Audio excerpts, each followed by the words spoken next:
성경이 말하는 크리스찬 삶은 축제 삶입니다. 기쁨이 있고 자유함이 있으며 평안이 넘치는 삶이죠. 그럼에도 불구하고 이 축제를 누리지 못하는 그리스도인들이 참으로 많습니다. 아파하고 힘들어하고 기쁨보다는 두려움과 죄책감 속에 사는 크리스찬들이 많습니다. 심지어는 디프레션에 빠져서 우울하게 살아가는 그리스도인들도 흔히 만나볼 수가 있습니다. 이유가 무엇일까요? 왜 주님은 축제를 약속하셨는데 우리는 아픔과 고통을 겪으며 살아가고 있을까요? 그것은 마음속에 무엇인가 우리를 결박하는 것이 있기 때문입니다. 사람들마다 케이스는 다르겠지만 우리 마음속에는 우리를 결박하고 상하게 하는 그 무엇이 있어서 만약 그것을 가지고 있다면 다른 것을 다 잘 갖추어도 결코 축제를 누리지 못하는 것입니다. 여러분께서 잘 아시는 불란스 작가 중에 모파상이라는 분이 있죠. 그분이 선글 중에 한 줄의 끈이라고 하는 단편이 있습니다. 거기 보게 되면 메트로 요세 코르네라고 하는 30세 난 농부에 대한 스토리가 나옵니다. 이 농부가 시장에 나갔다가 바닥에 한 줄의 끈이 떨어지는 것을 보고 그것을 주스다가 자기 주머니에 넣었습니다. 근데 마침 그것을 지나가던 어떤 사람이 자기 지갑을 잃어버렸는데 농부가 주머니에 넣은 것이 자기 지갑인 줄 알고 그를 잡아다가 경찰서에 넘기고 말았습니다.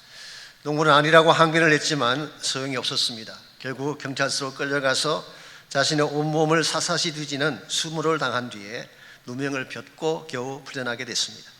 그랬으면 어쩌다 당한 수모구나 생각하고 지나가면 되는데 농부는 그렇게 할 수가 없었습니다.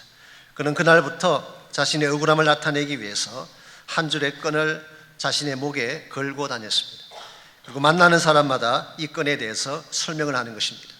나중에는 농사 짓는 것도 잊어버리고 가정도 돌보지 않고 이 한 줄의 끈에 얽힌 사연만, 억울한 사연만 계속 외치며 다니다가 세상을 떠나고 만다고 하는 스토리입니다. 모파상은 이 끈을 마음의 독소라고 불렀습니다.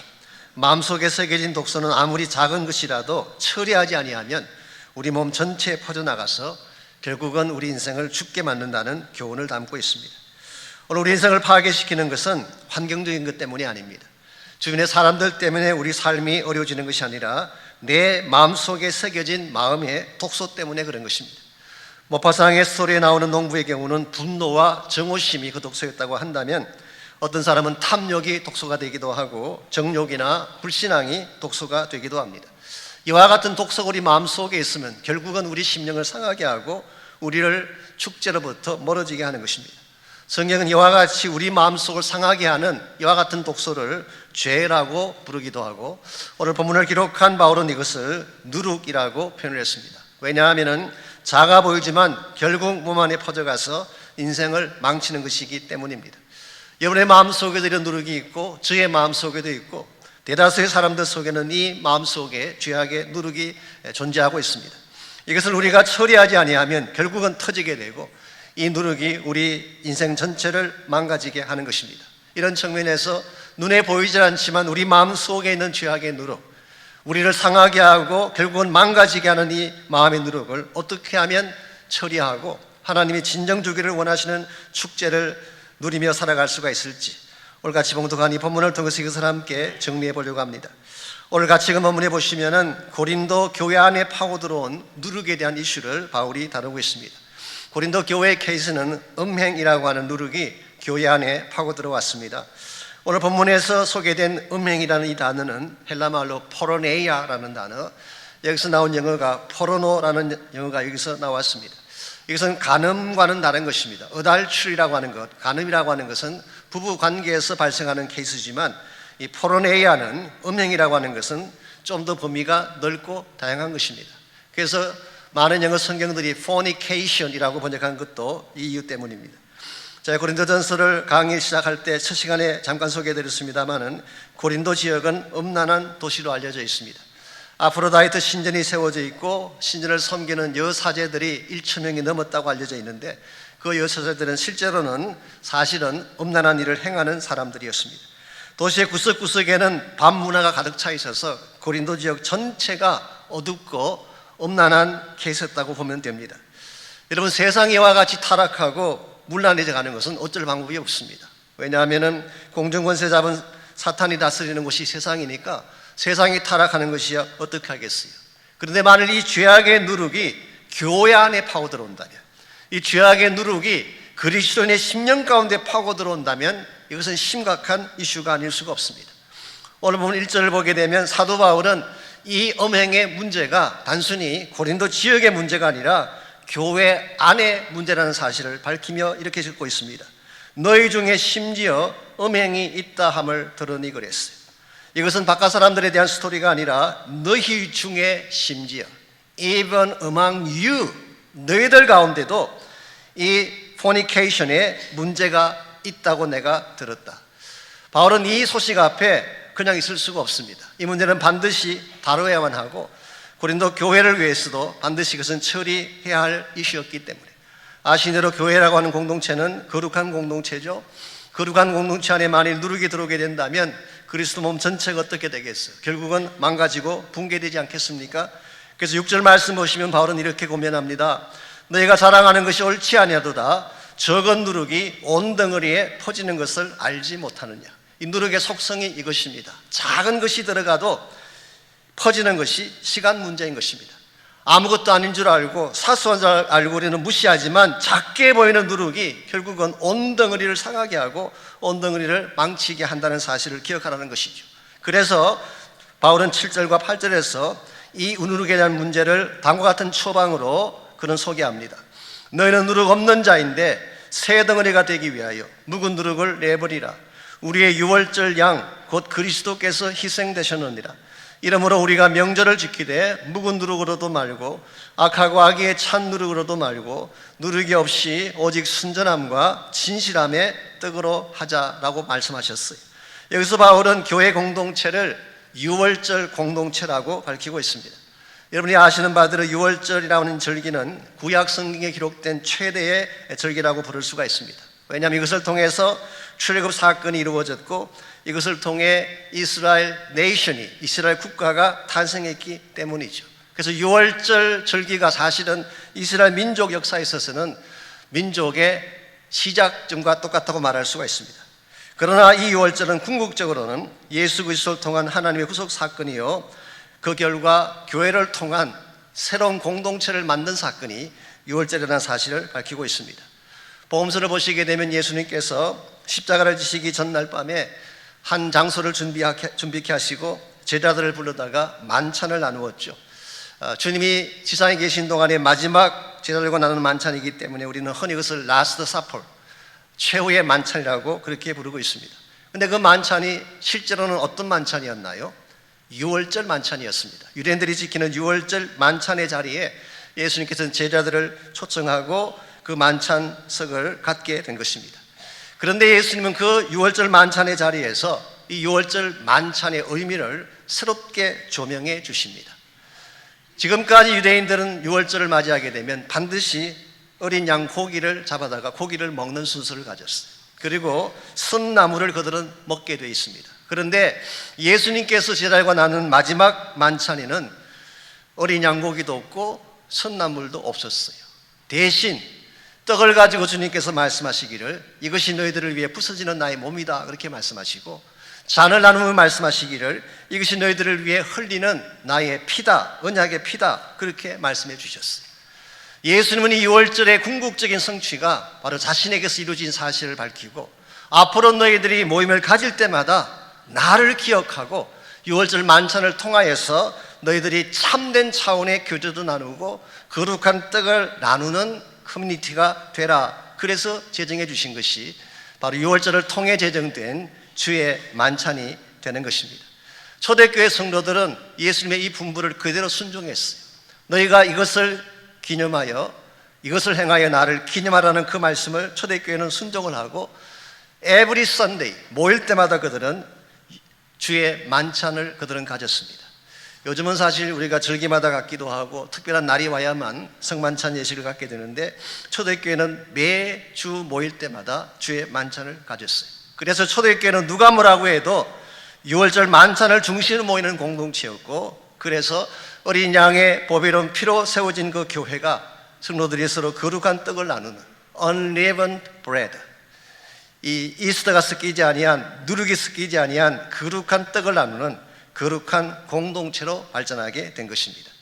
여러분과 제가 주일마다 모여서 드리는 예배도 엄격한 의미에서는 그렇게 유월절 잔치라고 표현할 수가 있어요. 우리 가운데 예수 그리스도께서 와 계시고 그의 피 묻은 보혈로 말미암아 구원받은 여러분과 제가 하나님을 높이며 성령 안에서 참된 교제를 나누기 때문에 오늘 교회 공동체를 거룩한 공동체라고 부를 수가 있고 유월절 공동체라고 불러도 틀리지 않는 것입니다.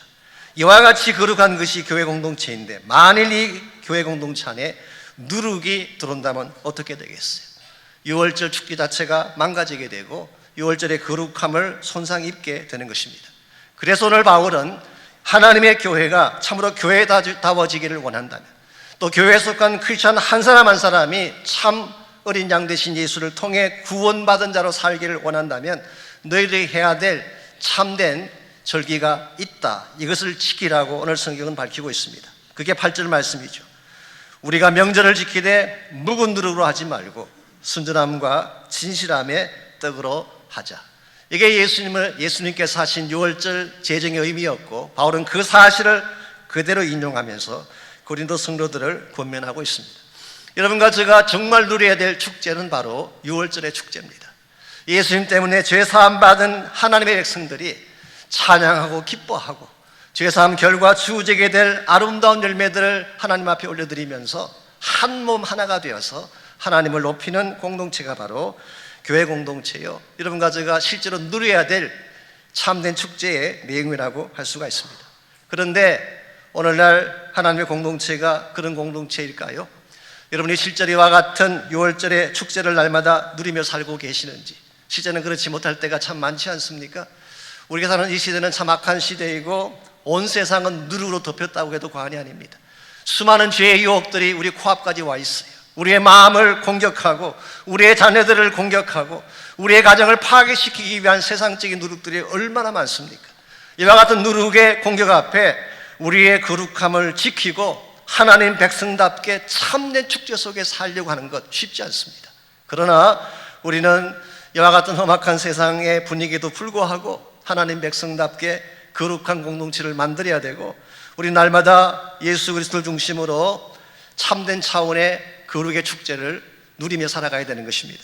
우리가 어떻게 할 때에 이와 같이 악한 세대 가운데서도 거룩한 공동체를 만들고 거룩한 축제를 날마다 누림으로 하나님께 영광 돌리며 살아갈 수 있을지, 오늘 본문에 보시게 되면 하나님이 주신 새로운 축제죠. 저는 이것을 새 명제라고 표현했는데요, New Feast, 그리스도 안에서 새로운 축제를 진실을 누리기를 원한다면 세 가지 차원의 원리를 배우셔야 됩니다. 즉 우리가 참된 축제로 나아가는 세 가지 단계라고 표현할 수가 있겠어요.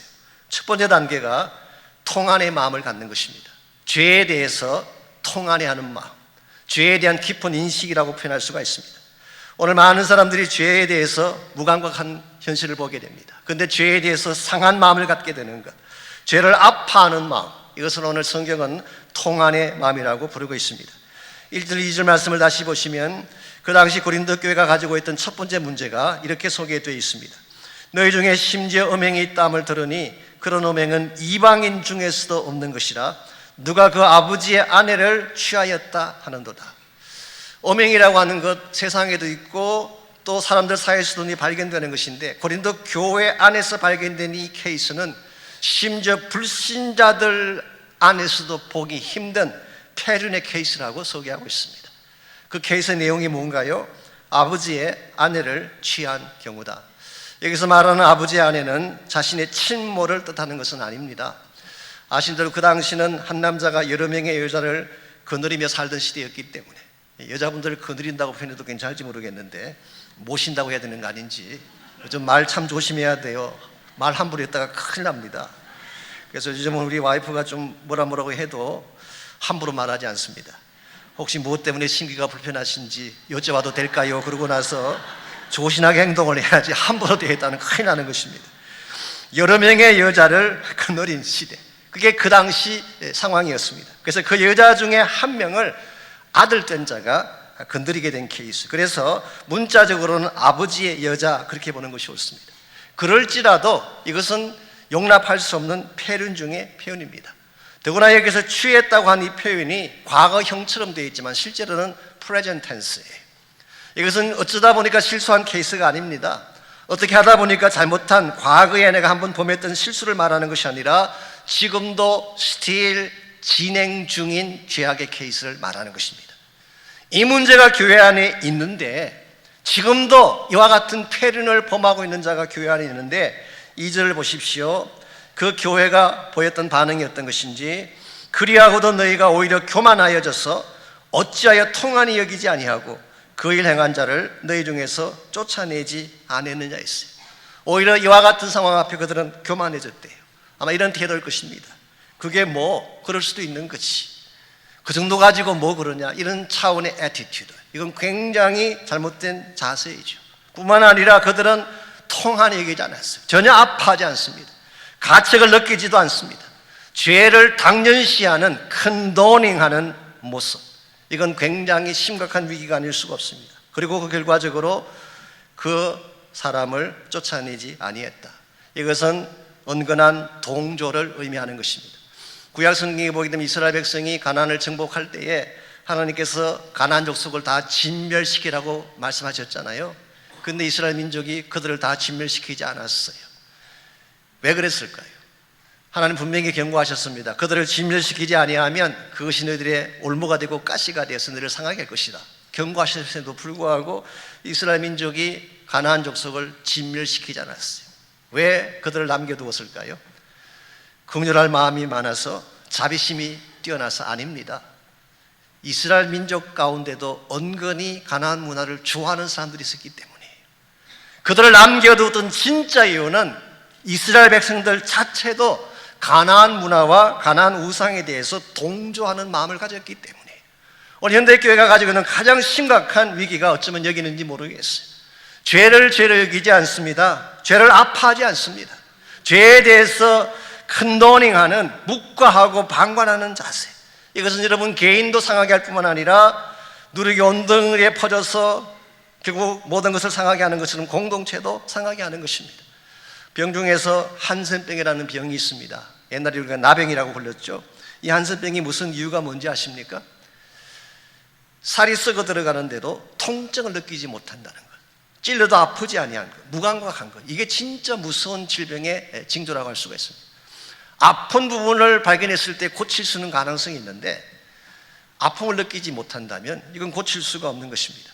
실제로 한센병의 전문가 중에 한 분인 폴 브랜드라는 분이 계신데요, 이분은 30년, 40년 동안 한센병만 연구했던 전문가예요. 이분이 한 번은 미국을 떠나서 영국으로 출장을 갔는데 긴 시간 기차를 타고 여러 지역을 다니면서 일을 하느라고 밤늦은 시간에 런던에 있는 호텔에 돌아왔습니다. 신발을 벗고 양말 한 짝을 벗었는데 발 뒤꿈치 아무런 감각이 없었어요. 보통 사람 같으면 그냥 지나칠 텐데 수많은 나병 환자를 접해본 것은 직감적으로 문제가 있다고 생각한 것입니다. 그래서 핀을 끄집어내어서 발의 복숭아뼈 밑부분을 찔렀는데 아무 감각이 없었어요. 더 깊이 찔러도 느낌이 없습니다.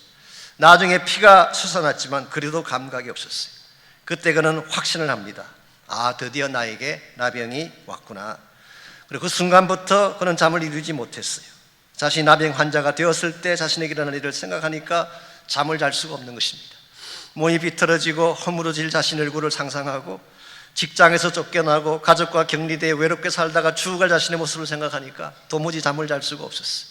눈물이 솟구치고 밤새 뒤척이는 가운데에 아침이 찾아왔습니다.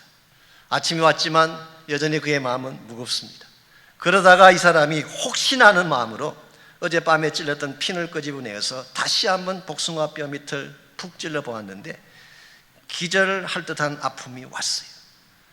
사실은 어제 장시간 기차여행을 하면서 좁은 자리에 오래 앉아 있었기 때문에 신경의 한 부분이 눌려서 마비가 되는 바람에 통증을 느끼지 못한 것뿐이지 나병에 걸린 것은 아니었던 것입니다. 그때 이 폴 브랜드 박사가 자지러질 듯한 아픔을 느끼면서 뭐라고 외쳤는지 아세요? 하나님 감사합니다. 아프게 하신 것을 감사합니다. 나에게 아픔을 느끼게 하신 것 감사합니다. 오, 이 놀라운 축복의 아픔이요. 여러분, 나에게 아픔이 느껴진다는 것은, 고통이 느껴진다는 것은 하나님이 주신 특별한 선물이에요. 그래서 이분이 이 체험을 한 후에 썼던 유명한 책이 The Gift of Pain, 이 아픔의 선물이라는 책을 기술하게 되고 이것이 베스트셀러가 되었습니다. 여러분, 아파한다고 하는 것은 아직 희망이 있다는 뜻이에요. 내 마음에 아픔이 있다고 하는 것은 고침받을 기회가 가능하다는 것입니다. 우리가 죄에 대해서 무감각하면 희망이 없어요. 죄를 보면서도 아무런 느낌이 없으면 회복될 가능성이 없는 것입니다. 그런데 죄를 내가 자각하고 아파하고 죄 때문에 스트러글링 하게 된다면 치유의 길이 열리게 되고 궁극적으로는 회복이 주어지게 되는 것입니다. 이런 면에서 죄에 대해서 아파할 수 있는 마음을 달라고 기도하시기 바랍니다. 내 인생 가운데, 우리 가정 가운데 죄가 몰려올 때에 이것을 당연시하지 아니하고 아파하고 이것 때문에 고통스러워할 수 있는 마음을 갖게 할 때, 그때 여러분은 치유를 향해 나갈 수가 있는 것이죠. 이와 같이 참된 축제의 삶으로 회복되려면 1차적으로는 죄에 대한 각성이 필요합니다. 두 번째로 필요한 것이 사랑의 연단입니다. Discipline of love, 사랑으로 나를 연단시키는 과정, 이것이 필요한 것입니다. 사람들에서 5절까지를 보시면 교회 안에 누룩을 다루는 과정에서 사도 바울의 제안이 조금은 터프하게 보일 수가 있습니다. 바울은 굉장히 단호하게 이 문제를 다루기를 원했어요. 먼저 3절을 볼까요? 내가 실로 몸으로는 떠나 있으나 영으로는 함께 있어서 거기 있는 것 같이 이런 일을 행한 자를 이미 판단하였노라.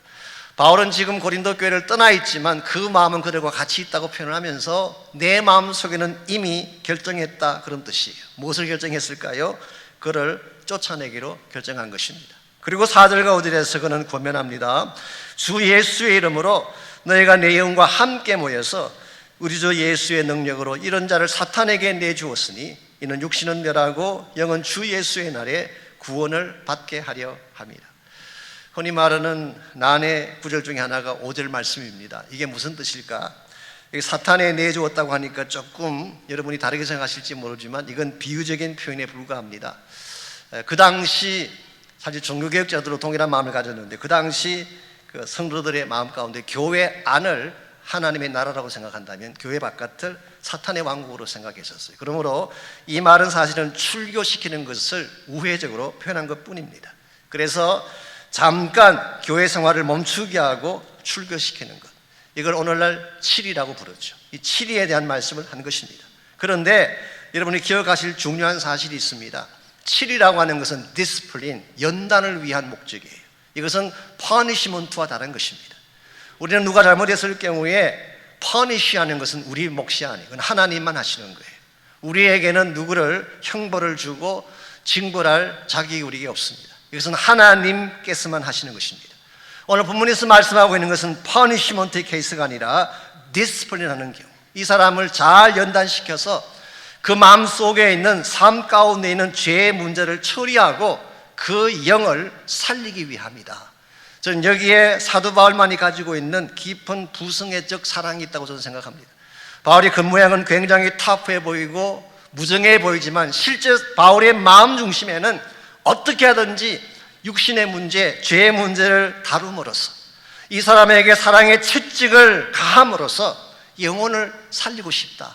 그래서 축출에 대한 이야기를 하지만 사실은 다시 돌아올 것을 염두에 둔 축출, 이걸 오늘 바울은 Church Discipline이라고 부르는 것입니다. 사실 오늘 현대교회에서는 이게 굉장히 어렵습니다. 여러분 혹시 현대교회에서 치리하는 거 보셨나요? 특히 미주에 있는 이민교회, 거의 상상하기 어렵습니다. 목회자가 싫은 소리만 한번 해보세요. 떠납니다. 교회가 여기 하나밖에 없어요.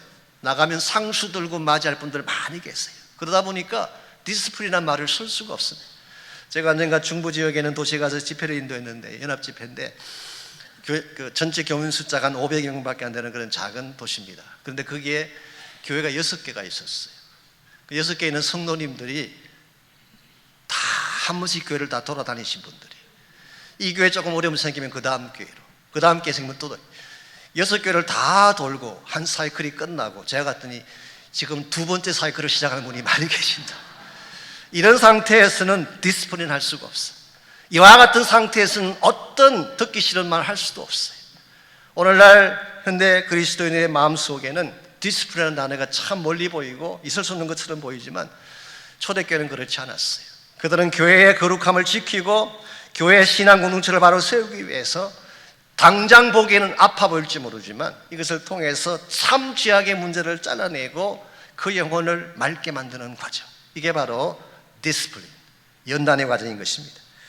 어떤 목사님 한 분이 이스라엘을 방문하셨는데요. 이스라엘에 방문한 기간 동안에 양을 치는 목자집에서 하룻밤을 자게 됐습니다.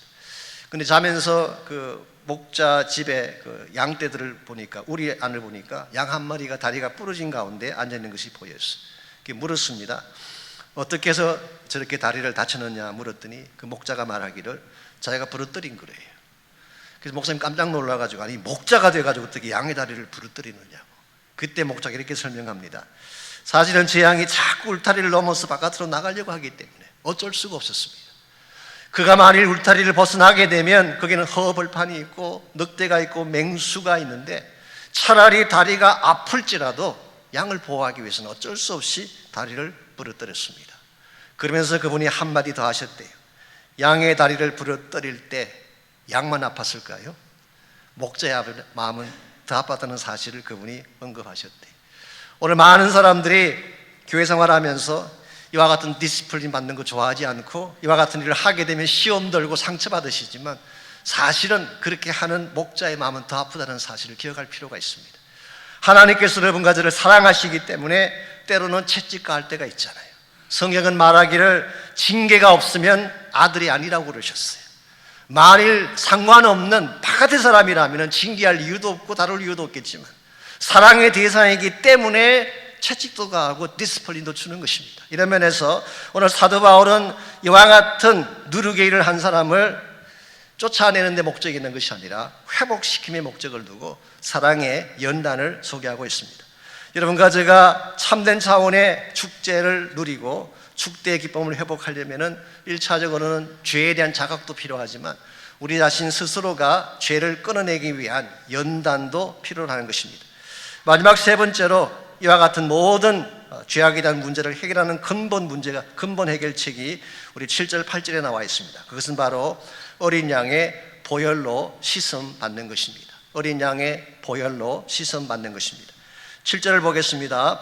너희는 누룩 없는 자인데 새 덩어리가 되기 위하여 묵은 누룩을 내버리라고 했어요. 묵은 누룩은 오래된 죄악을 말합니다. 우리 마음속에 깊이 뿌리 내린 죄의 이 근본 뿌리를 말하는데, 이 묵은 누룩을 내버리래요. 여러분, 내버리라고 한다고 해서 내버려지나요? 우리 마음속에는 죄악의 문제를 내친다고 나가던가요? 나가지 않습니다. 그래서 이와 같이 묵은 누룩을 내버리는 진정한 해결책으로 그 다음 말씀을 보셔야 됩니다. 우리의 유월절 양 곧 그리스도께서 희생되셨느니라. 이것이 바로 우리의 묵은 누룩을 처리할 수 있는 근본 비결로 소개합니다. 여기서 희생되셨다는 이 표현은 더 구체적으로 말씀드리자면 피를 흘리셨다, 그런 이야기예요. 어린 양은 피 흘리심으로 그 피를 문설주와 임방에 바름으로 죽음의 사자가 왔을 때에 그 죽음의 사자가 건너뛰게 되는 구속의 역사가 일어난 것입니다. 여러분과 제가 죄의 문제를 처리하고 하나님의 은혜 가운데 구원받게 하는 근본 원인은 어린 양 되신 예수님의 보혈을 통해서만 가능한 것입니다. 우리 심령 가운데 아무리 많은 죄악이 있을지라도, 정말 누룩덩어리 같은 묵은 누룩덩어리가 수없이만 있을지라도 예수 그리스도의 보혈이 뿌려지게 되면 보혈이 우리의 모든 죄를 깨끗하게 씻겨주시는 것입니다. 이 보혈의 씻음을 받아야만 죄책감에서도 해결될 수가 있고 깨어진 마음도 회복될 수가 있고 하나님이 정말 주기를 원하시는 치유와 자유함 속에 살 수가 있게 되는 것입니다. 우리들 가운데 묵은 누룩 가지지 않는 자가 있을까요? 우리가 말을 하지 않을 뿐이지, 남들이 모를 뿐이지 우리 모두의 마음속에는 숨겨진 누룩들이 있습니다. 케이스는 다를지 모르지만 여러분의 마음속에도 있고 저의 마음속에도 있어요. 우리 이 누룩을 우리는 처리하지 않고 그냥 두게 되는데, 이 누룩을 그냥 두게 되면 시한폭탄처럼 언제 터질지 모르는 것입니다. 때에 따라서는 정욕이나 음행이 누룩이 되기도 하지만 탐욕이나 정오심이나 마약이나 도박 같은 중독도 누룩이 되어서 우리의 삶을 결박하고 우리 삶을 무너뜨리는 이와 같은 악한 독소가 되는 것입니다. 이런 측면에서 여러분이 정말 여러분의 삶을 회복하기를 원하고 다시 한번 밝고 빛난 인생으로 변화되기를 원한다면 마음속에 깊이 뿌리 내린 누룩을 예수 그리스도의 보혈로 씻겨내시기를 바랍니다. 제가 지난 주간 신문을 보니까 그 존 리라고 하는 시의원 후보 되시는 분이 우리 LA 12지구 그 보궐선거에 나오신 한 분이 계시잖아요. 그분이 디베이트하는 내용을 신문에서 보았습니다. 그분이 노숙자 문제에 대해서 이야기하면서 이렇게 이야기했어요.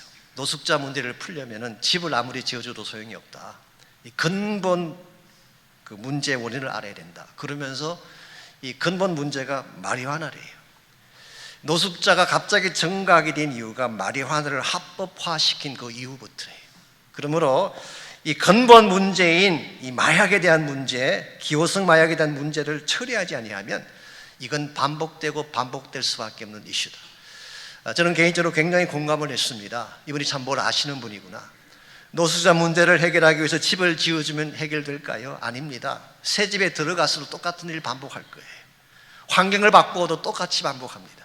마음에는 근본 문제가 처리되지 아니하면, 내 마음속에 뿌리내리고 있는 죄악의 누룩이 제거되지 아니하면 다시 리핏되는 것입니다. 그러므로 여러분과 제가 진정한 차원에서의 치유를 경험하고 회복을 경험하기를 원한다면 예수의 보혈 앞에 나와야 됩니다.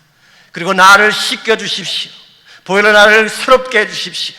하나님의 은혜로 내 심령을 깨끗하게 하셔서 다시 새 사람 되게 해주십시오라는 고백이 여러분 입술에서 터져나올 때에 회복도 가능하고 치유도 일어나기 시작하고 진정한 차원의 축제가 다시 시작되는 것입니다. 말씀드린 것처럼 우리가 사는 시대는 마지막 시대입니다. 우리의 곳곳에 누룩들이 퍼져 있고 그냥 발만 뛰어서 한 발짝만 나가도 우리 누룩을 접하는 그런 시대를 살아가고 있습니다. 우리 마음 중심에 보혈의 능력이 임하지 아니하면, 여러분의 삶의 한가운데에 하나님의 임재가 계시지 아니하면 결코 여러분은 승리할 수가 없고 누룩을 이겨낼 수가 없습니다. 그러나 아무리 누룩이 난무하고 죄악의 누룩이 우리를 공격할지라도 내 마음 중심에 보혈의 은혜가 살아있다면, 예수님의 십자가의 보혈이 우리 마음속에 분명하게 살아있다면 그 모든 누룩은 처리될 수가 있고 우리 새 사람 되어서 다시 일어나게 되는 것입니다. 제가 오늘 설교를 마무리하면서 함께 부르고 싶은 찬양이 있습니다. 여러분이 과거에 많이 부르셨던 찬양이고 우리 한국분이 가장 좋아하는 찬송 중에 하나입니다. 로버트 라우리 목사님이 쓰신 찬양입니다.